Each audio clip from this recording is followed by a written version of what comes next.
اعوذ باللہ من الشیطان الرجیم بسم اللہ الرحمن الرحیم رب اشرح لی صدری ویسر لی امری واحلل عقدۃ من لسانی یفقہوا قولی رب زدنی علما اللہم فقہنا فی الدین اللہم انی اسألک علما نافعا عملا متقبلا ورزقا طیبا آمین ثم آمین۔ اور اب آیت نمبر 63 سے 66 تک پہلے ان کے الفاظ بنی۔ وَإِذْ اور جب اخذنا ہم نے لیا میثاقکم تم سے اقرار ورفعنا اور ہم نے اٹھایا فوقکم تمہارے اوپر طورا کوہ طور خذو پکڑو ما آتیناکم جو ہم نے تمہیں دیا بقوتٍ مضبوطی سے واذکروا اور یاد رکھو ما جو فیہ اس میں لعلکم تاکہ تم تتقون پرہیزگار ہو جاؤ ثم پھر تولیتم تم پھر گئے من بعد ذالک اس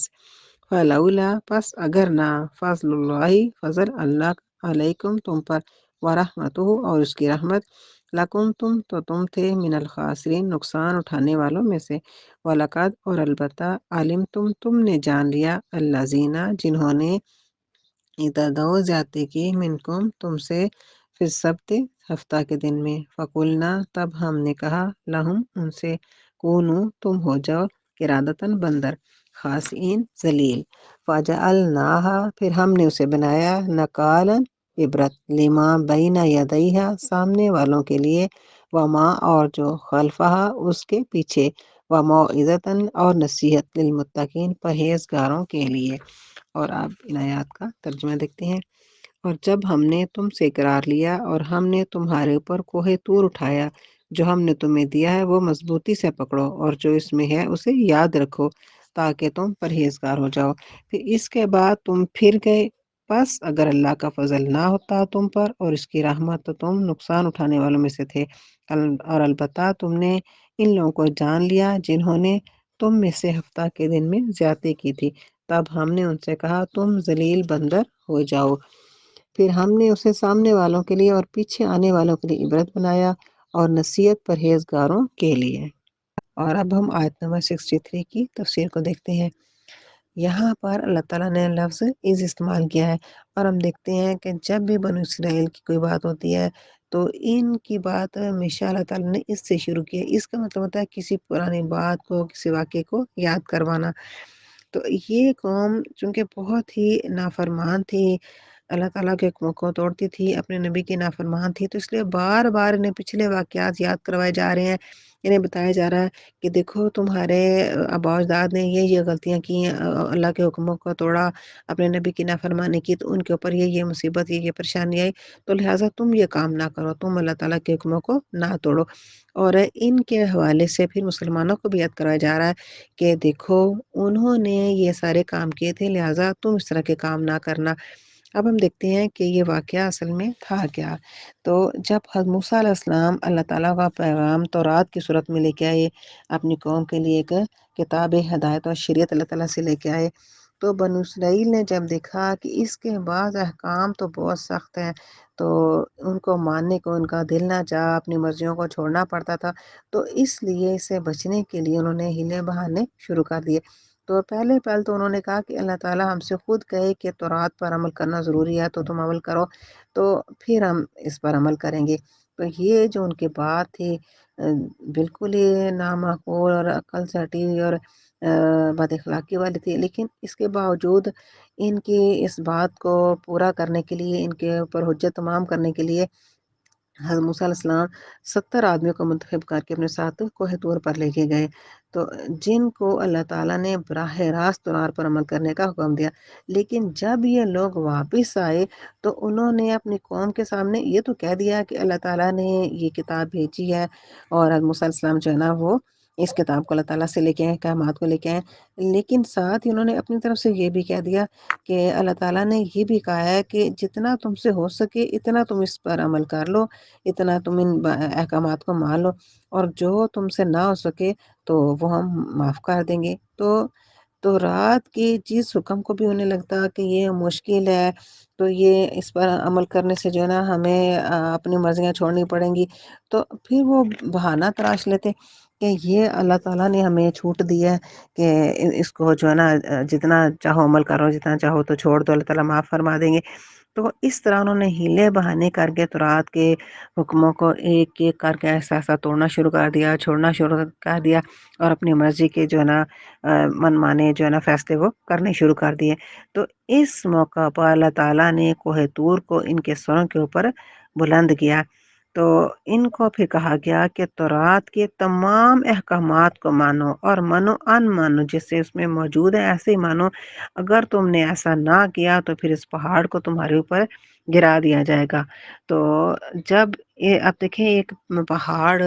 اچانک اٹھ کے سروں کے اوپر مسلط ہو جائے تو اس وقت انسان کی کیا حالت ہوتی ہے،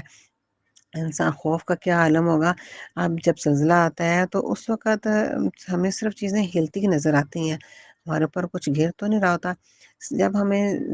زمین کانپتی نظر آتی ہے یا چیزیں ہلتی نظر آتی ہیں تو انسان کس قدر خوف زدہ ہو جاتا ہے، تو بس دفاع کرنے لگ جاتا ہے۔ تو اسی طرح یہ ان کو اس قوم کے ساتھ ہوا، جب اللہ تعالیٰ نے پہاڑ کو ان کے سروں کے اوپر مسلط کر دیا،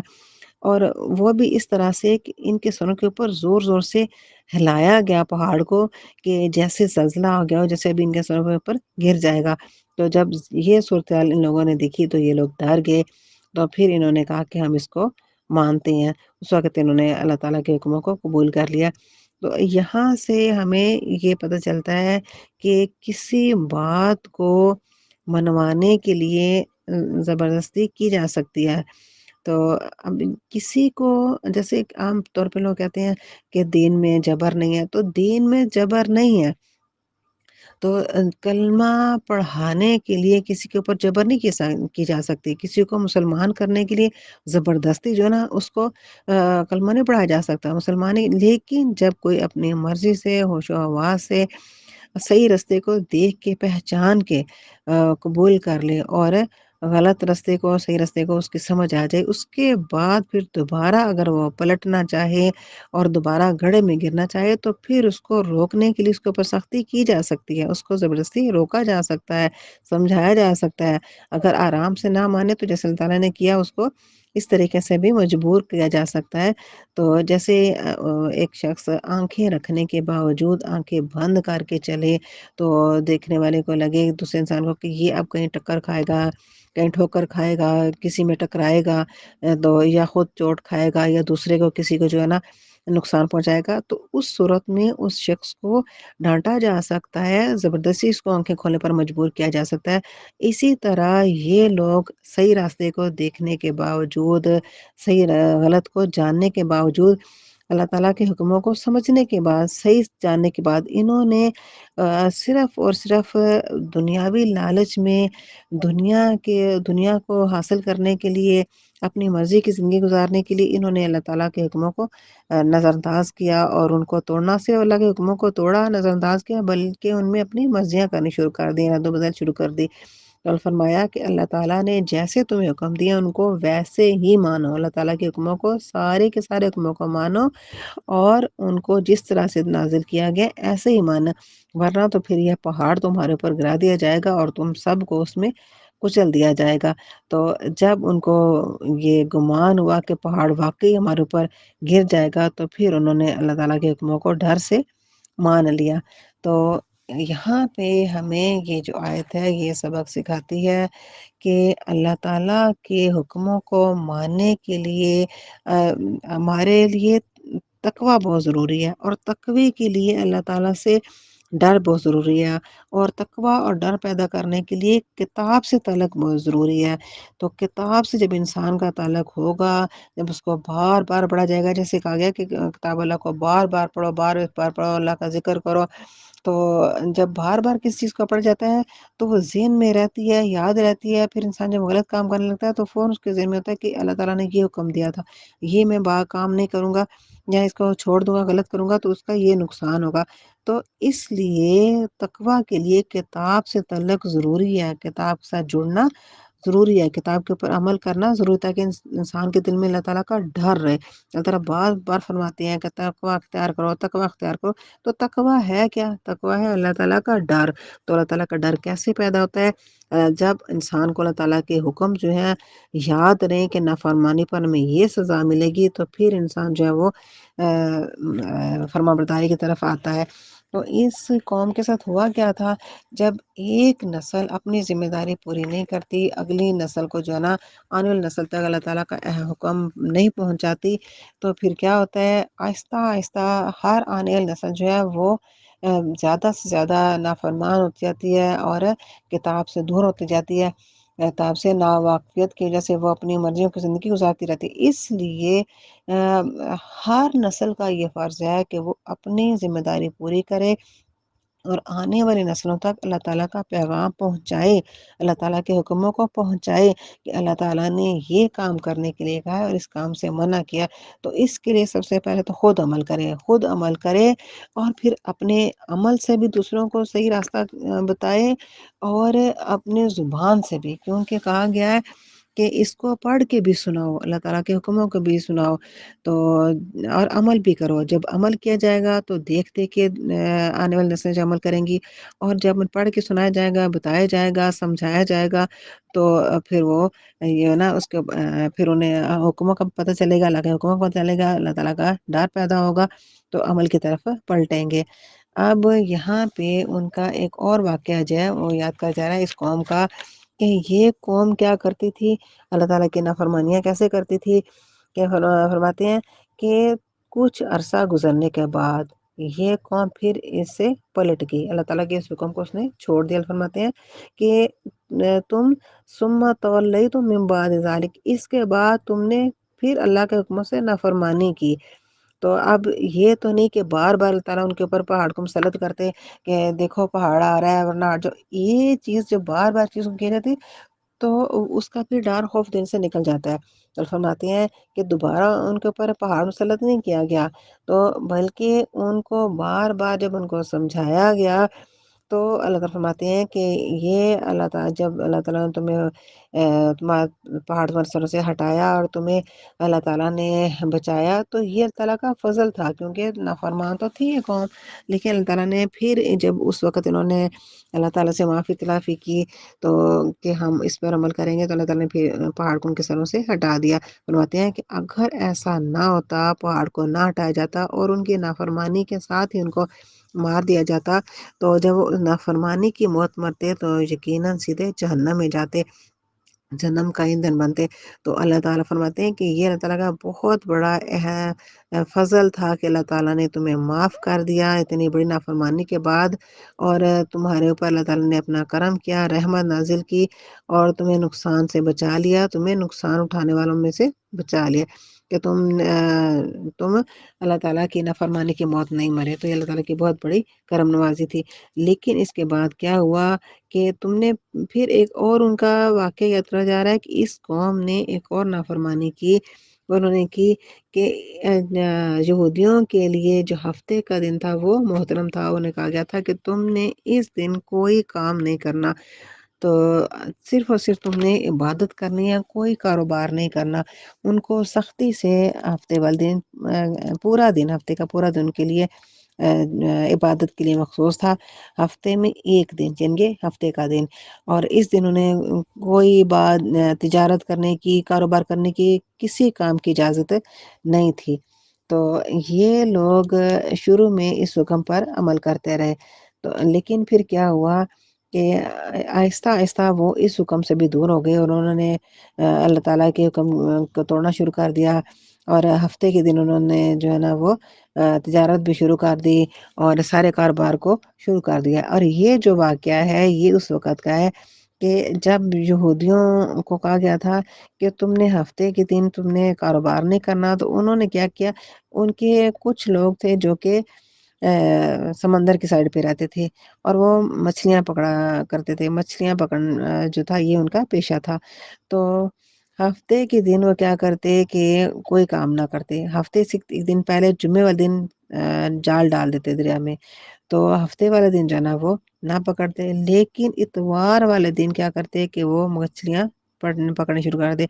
اور اللہ تعالیٰ کی طرف سے آزمائش تھی، تو آزمائش میں پھر کیا تھا کہ جمعے والے دن خوب مچھلیاں آیا کرتی تھی، تو اور باقی دنوں میں اتنی نہیں آتی تھی، کیونکہ یہ ان کی آزمائش تھی کہ اللہ کے حکم کو یہ مانتے ہیں یا نہیں مانتے۔ تو وہ کیا کرتے تھے کہ جال ڈال دیتے، جال ڈال کے چھوڑ دیتے، اور خوب مچھلیاں آتی، جب آتی تو پھر وہ جو ہے نا اگلے دن اس کو پکڑ لیتے، پھر والے دن اس کو نکال لیتے، اور کہتے کہ ہم نے تو کچھ نہیں کیا، ہم نے تو کوئی نافرمانی نہیں کی۔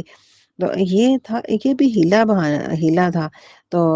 ہیلے سے، بہانے سے اللہ تعالیٰ کے حکم کو توڑنا، جو جب منع کیا گیا تھا کہ تم نے ہفتے والے دن کوئی کام کیا ہی نہیں، تو انہوں نے ہفتے والے دن کو اس طریقے سے ہیلے کے بہانے جو ہے نا اس طرح سے انہوں نے اس ہفتے والے دن جو ہے نا یہ کام کیا۔ تو جال تو ظاہر ہفتے والے دن ہی سمندر میں پڑا ہوا تھا، مچھلیاں تو میں ہفتے والے دن ہی آئی تھی ساری، ہفتے والے دن خوب اوپر آتی تھی۔ تو کچھ جو لوگ تھے اللہ تعالیٰ کے نیک بندے، انہوں نے ان کو منع کیا، سمجھایا، اور ان کو باز رکھنے کی کوشش کی، لیکن ان لوگوں نے اللہ تعالیٰ کی بات کو، ان لوگوں کی بات کو نہیں مانا، اللہ تعالیٰ کے حکموں کو توڑا، اپنے نیک بندوں کی بات کو نظر انداز کیا۔ تو فرماتے ہیں کہ اس بات پر پھر ان پر عذاب آیا، اور ان سے کہا گیا کہ تم جو نا ان کی جو صورتیں تھیں وہ مسخ کر دی گئی۔ تو اب اس بات کو ہم دیکھتے ہیں کہ آیت ہمیں کیا سبق سکھاتی ہے کہ کوئی بھی کام اللہ کا حکم جو اس کو ہیلے بہانے سے توڑنا نہیں چاہیے۔ جیسے کہ آج کل ہم دیکھتے ہیں کیسے کیا جا رہا ہے کہ سود کو کہا جا رہا ہے کہ یہ بھی ایسے ہی جیسے کہ تجارت ہے۔ اللہ تعالیٰ کے نے فرمایا ہے کہ جو سود کو حلال قرار دے گا تو اللہ اور اللہ کے رسول کی اس کے ساتھ جنگ ہے۔ اللہ تعالیٰ کے اتنے واضح حکم کے باوجود، اتنے واضح منع کرنے کے باوجود لوگ سود کی حرمت کے لیے جو ہے نا حلال ہونے کے لیے بیان دیتے رہتے ہیں، فتوے دیتے رہتے ہیں، اور اس میں جو ہے نا کہتے ہیں کہ نہیں سود بھی جو ہے وہ بھی تجارت کی طرح ہے، اس میں بھی پیسہ لگتا ہے، بینکوں کو پیسہ دیا جاتا ہے، وہ اس سے کاروبار کرتے ہیں، پھر اس میں سے ہمیں منافع دیتے ہیں۔ تو لیکن اس میں بہت زیادہ فرق ہے، سود کے کاروبار میں اور تجارت کے کاروبار میں بہت فرق ہے۔ سود میں ایک انسان کا فائدہ ہے، باقی تمام کا نقصان ہے، لیکن تجارت میں نفع نقصان میں سب برابر کے شریک ہوتے ہیں۔ تو اس طرح کسی کا بھی اگر نفع ملتا ہے تو سب کو، نقصان ہوتا ہے تو سب کو۔ کوئی ایک شخص جو ہے نا یہ نہیں ہے کہ امیر سے امیر ہوتا رہے، دوسرا غریب سے غریب ہوتا رہے، لیکن سود میں ایسا ہوتا ہے۔ تو اس طرح یہ لوگ سود کو جو ہے نا وہ ہینے بہانے سے جائز کرنے کی کوشش کرتے ہیں۔ اور ایک اور چیز جس کو کہ آج کل بہت زیادہ کہا جا رہا ہے کہ اگر کسی کو پردے کے لیے کہا جائے کہ اللہ تعالیٰ کا حکم ہے، تو آگے سے کہا جاتا ہے کہ جی پردہ تو دل کا پردہ ہوتا ہے۔ اب دل کا پردہ دیکھیں، جب اللہ تعالیٰ نے ایک واضح حکم قرآن پاک میں دے دیا کہ اللہ کے مسلمان جو عورتیں ہیں وہ اس طرح سے اپنے آپ کو ڈھانک کے رکھیں تاکہ وہ پہچانی جائیں، پتہ لگے کہ مسلمان عورتیں ہیں، تاکہ ان کی الگ سے ایک پہچان ہو۔ اور کہا گیا کہ تم جاہل عورتوں کی طرح، جہالت کے زمانے کی طرح بن سنور کے نہ پھرو، تو تم اپنے ناؤ سنگار کو چھپاؤ۔ اور چھپایا کیسے جاتا ہے؟ تو کیا بن سنور کے باہر نکل کے چھپانا ہوتا ہے؟ تو کہ جی ہمارا دل کا پردہ ہے، کیا دل کے اوپر پردے پڑے ہوئے ہیں؟ دل کے پردے سے کیا وہ چہرے کے اوپر پردہ آ جاتا ہے؟ چھپتا تو نہیں ہے نا۔ جب فرمایا کہ چھپاؤ تو تاکہ تم پہچان لی جاؤ کہ تم مسلمان عورتیں ہو اور تم ستائی نہ جاؤ۔ تو اللہ تعالیٰ کے حکموں کو ہیلے بہانوں سے توڑنا، اگر آج کی عورت کہے کہ میرا دل جو ہے پاک ہے، صاف ہے، تو میرے دل میں کوئی برائی نہیں ہے، تو اس لیے مجھے پردے کی ضرورت نہیں ہے۔ آپ دیکھیں اگر آج کی عورت جو ہے نا اس صدی کی 15ویں صدی کی عورت پاک صاف ہے، اس کا دل بہت پاک صاف ہے، تو اس کو پردے کی ضرورت نہیں ہے۔ تو اس وقت جب صحابہ کرام تھے، صحابیات تھیں، تو وہ لوگ جو کہ دنیا کے معزز ترین، نیک ترین لوگ، جن کو اللہ تعالیٰ نے کہا ہے ان کی زندگیوں میں جنت کے سرٹیفکیٹ دیے، تو جن سے اللہ راضی اور وہ اللہ سے راضی، تو ان لوگوں کو جب کہا گیا تو پردہ کرو، ان عورتوں کو کہا گیا پردہ کرو، اور ان مردوں کو کہا گیا کہ تم نے اپنی نظریں نیچے رکھو، تو پھر آج کیسے ہو سکتا ہے کہ ہم کہہ دیں کہ ہمارا دل تو بہت پاک صاف ہے تو ہمیں پردے کی ضرورت نہیں ہے؟ یہ وہ ہیلے ہیں، بہانے ہیں جو کہ انسان اپنی مرضی پوری کرنے کے لیے، اپنے دل کی مرضیاں پوری کرنے کے لیے، اپنی من مانی زندگی گزارنے کے لیے انسان اس طرح کی حرکتیں چاہے وہ کرتا ہے۔ اور اس سے بڑھ کے آج کل اس زمانے میں کیا ہو رہا ہے، کیسے غلیظ نعرے لگ رہے ہیں کہ میرا جسم میری مرضی۔ یہ جسم کس نے دیا ہے؟ پوری دنیا سے فرماتی ہے کہ زمین و آسمان کی ہر چیز اللہ تعالیٰ کے قبضہ قدرت میں ہے، اور جنہوں اس کو پیدا کرنے والی ہر مخلوق کو پیدا کرنے والی ذات اللہ تعالیٰ کی، اور ہر چیز پر اللہ تعالیٰ کا تصور، اللہ تعالیٰ کا قبضہ ہے۔ تو جب اللہ تعالیٰ ہر چیز پر کو اپنی قدرت میں احاطے میں لیے ہوئے ہیں، اپنے گھیرے میں لیے ہوئے ہیں، تو پھر کیسے انسان اپنی مرضی کر سکتا ہے؟ تو جیسے آج کل عورتوں نے جلوس نکالے کہ میرا جسم میری مرضی، تو یہ وجود اللہ تعالیٰ نے عطا کیا ہے۔ جب اللہ تعالیٰ نے عطا کیا تو اس پر مرضی بھی عطا کرنے والے کی، پیدا کرنے والے کی ہوگی۔ تو یہ وہ نافرمانی ہے جن کے اوپر اللہ تعالیٰ کے عذاب آتے ہیں۔ فرماتے ہیں کہ اگر کوئی چھپ کے گناہ کرے گا تو اس کو میں معاف کر دوں گا، لیکن اگر کوئی کھلم کھلا گناہ کرے گا تو اس کو معاف نہیں کروں گا، اس کو پھر سزا دوں گا۔ تو جتنی آج کل مسلمانوں کے اوپر پریشانیاں آ رہی ہیں اللہ تعالیٰ کے نافرمانیوں کی وجہ سے آ رہی ہیں، اور جتنے مسلمان دنیا میں ذلیل و خوار ہو رہے ہیں، تو اس کی وجہ یہ ہے کہ اکثریت نے اللہ کے حکموں کو توڑ دیا، اللہ تعالیٰ کے حکموں پر عمل کرنا چھوڑ دیا، کتاب کو پس پش ڈال دیا، بالکل ایسے ہی جیسے کہ بنی اسرائیل نے کیا تھا۔ یہ قوم بھی ایسے ہی کر رہی ہے اس، اور یہی وجہ ہے کہ یہ قوم آج پریشانی کا شکار ہے۔ اللہ تعالیٰ کی طرف سے جو ہے نا عذاب تو نہیں کہا جا سکتا جو کچھ ہے، تو یہ ایک ریمائنڈر ہی ہے کہ اے انسان تو باز آ جا، تو باز عذاب تو یقیناً آگے کے ہیں جو اللہ تعالیٰ نے جن کو عذاب کہا جہنم کے، جو آج کل دنیا میں جو حالات ہو رہے ہیں، تو ان کو اللہ تعالیٰ کی طرف سے یہ کہا جا سکتا ہے کہ اللہ تعالیٰ نے انسان کو ایک الارم دیا ہے کہ اے انسان باز آ جا، دنیا میں یہ پریشانی ہے تو آگے دیکھو تیرے لیے کتنے عذاب ہیں، اس لیے نافرمانیوں کو چھوڑ دے۔ تو اللہ فرماتے ہیں کہ دیکھو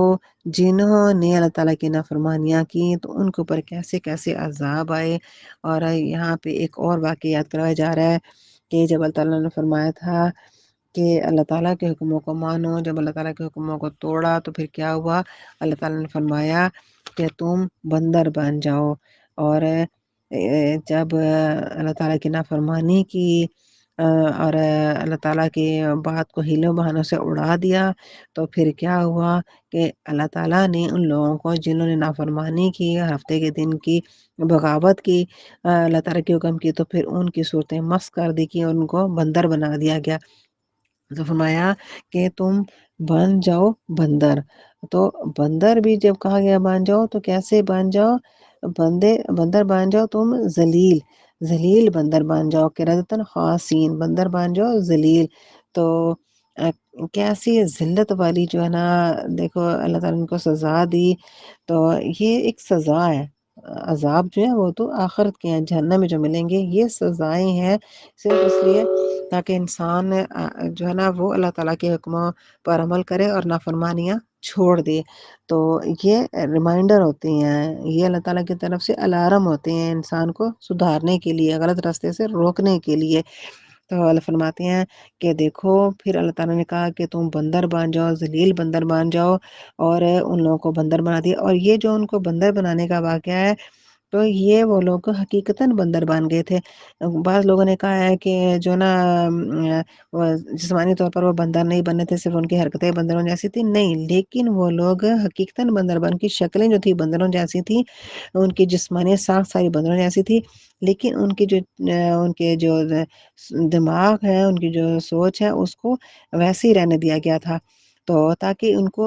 اذیت ہو، ان کو تکلیف ہو اپنی غلطی پہ جو انہوں نے کی ہے۔ تو یہ لوگ ایک دوسرے کو دیکھتے تھے، پہچانتے تھے، تو ایک دوسرے کو ان کو پتہ تھا۔ اب دیکھیں دنیا میں اگر ذرا سا انسان کے چہرے کے اوپر کوئی دانے بن جائیں، چہرے کے اوپر کوئی چیز نکل جائے تو انسان کتنا چہرے کو چھپاتا ہے۔ تو اور اگر جو لوگ مجرم ہوتے ہیں، جب ان کے اخباروں میں تصویریں آتی ہیں ہم دیکھتے ہیں تو انہوں نے کیسے اپنے چہروں کو چھپایا ہوا ہوتا ہے، کیونکہ یہ کیا ہے، یہ لعنت ہے، پھٹکار ہے، تو کیسے اپنے آپ کو چھپاتا ہے انسان۔ تو جب ان کی شکلیں بگڑ گئی، ان کو جسم ان کا بگاڑ، ان کو بندر بنا دیا، تو کس قدر ذلت کی بات ہے۔ فرمایا کہ ذلیل بندر ہو جاؤ۔ جب اللہ تعالیٰ جس کو ذلیل کہہ رہے ہیں تو کیسے اس کے اوپر لعنت اور پھٹکار اللہ تعالیٰ کی طرف سے برس رہی ہوگی۔ تو کس طرح سے ذلیل ہوئے ہوں گے اپنے پورے علاقے میں، بستی میں۔ اللہ تعالیٰ سے ہمیشہ استغفار کرنا چاہیے، اپنی غلطیوں پر توبہ کرنا چاہیے، اور کبھی بھی غلطیوں کے لیے صفائیاں نہیں دینی چاہیے، دلیلیں نہیں دینی چاہیے، اپنی غلطیوں کو کبھی بھی نہ جسٹیفائی نہیں کرنا چاہیے، وضاحتیں نہیں دینی چاہیے، فوراً مان لینا چاہیے اپنی غلطی کو اور فوراً پیچھے ہٹنا چاہیے۔ فرماتے ہیں کہ ہم نے کہا کہ تم جو ہے نا اس زمانے اس وقت کے لوگوں کے لیے جو ہے نا اس کو عبرت بنایا، اور جو ڈرنے والے ان کے لیے نصیحت بنایا۔ تو جو عبرت سمان ہوتا ہے، جو نافرمان لوگ ہوتے ہیں تو ان کے تو یہ عبرت ہوتی ہے، جو اللہ تعالیٰ کے فرما بردار ہوتے ہیں تو ان کے لیے نصیحت ہوتی ہے۔ تو نافرمان ہوتے ہیں ان کی عبرت اس لیے ہوتی ہے کہ نافرمان ایک بات کو سنتے ہیں، سن کے اس کو نظر انداز کر دیتے ہیں، اس سے کوئی نصیحت نہیں پکڑتے، اس سے کوئی عبرت نہیں، یعنی کہ اس سے اس واقعے سے ان کی زندگیاں نہیں بدلتی۔ تو یہ نہیں ہے کہ کسی بات کو دیکھیں، کسی واقعے کو دیکھیں تو اس کو اپنے عمل میں لے آئیں اور خود وہ کام نہ کریں، خود اسے چھوڑ دیں، ایسا نہیں ہوتا۔ لیکن جو اللہ تعالیٰ کے نیک لوگ ہوتے ہیں، متقین ہوتے ہیں، اللہ سے ڈرنے والے ہوتے ہیں، تو وہ ایسی باتوں سے نصیحت پکڑتی ہیں، ایسی باتوں کو دیکھ کے ان کی زندگیاں بدلتی ہیں، ان کے پوری زندگی کا لایا ہمارا بدل جاتا ہے۔ تو اللہ تعالیٰ سے ڈرتے ہیں، توبہ کرتے ہیں، استغفار کرتے ہیں، تو اللہ غلطیوں کی طرف پلٹ کے نہیں آتے۔ تو یہی چیز سکھائی جا رہی ہے کہ اللہ تعالیٰ کے حکموں پر عمل کرو، غلطیوں کو چھوڑ دو، نافرمانیوں کو چھوڑ دو، کیونکہ کلمہ پڑھنے کے بعد اللہ تعالیٰ کا حکم ماننا ضروری ہو جاتا ہے، عمل کرنا ضروری ہو جاتا ہے۔ تو اس لیے جب اس کے بعد جب حکموں کو سمجھنے کے بعد چھوڑا جاتا ہے، نافرمانی کی جاتی ہے، تو پھر اس کا گناہ بھی اتنا ہی زیادہ ہوتا ہے۔ ہیلوں سے، بہانوں سے کوئی بھی بات جو ہے وہ اس کو صحیح نہیں ثابت کیا جا سکتا۔ تو جو بات اللہ تعالیٰ کے حکم سے ٹکراتی ہے یا الٹ ہوتی ہے تو وہ قابل گرفت ہوتی ہے۔ تو اس لیے اس قوم کی مثالیں دے دے کے سمجھایا جا رہا ہے کہ دیکھو اس نے یہ غلطی کی، اس نے یہ غلطی کی، تو پھر اس کو یہ سزا ملی، یہ سزا ملی، تو تم یہ غلطی نہ کرنا، تم یہ نافرمانی نہ کرنا۔ اللہ تعالیٰ کیسے بار بار سمجھا رہے ہیں، بار بار سمجھا رہے ہیں۔ تو جیسے ماں بچوں کو سمجھاتی ہے، جیسے بڑے چھوٹوں کو سمجھاتے ہیں، جیسے استاد شاگردوں کو سمجھاتے ہیں، تو اللہ تعالیٰ اس طرح سے بار بار سمجھاتے ہیں۔ اگر اتنی باتیں اور اتنے واقعات دیکھنے سننے کے بعد بھی انسان نہ سمجھے، اپنی زندگی کو نہ بدلے، اپنی زندگی میں تبدیلی نہ لائے، تو پھر یقیناً وہ اپنے عمل کا خود ذمہ دار ہے،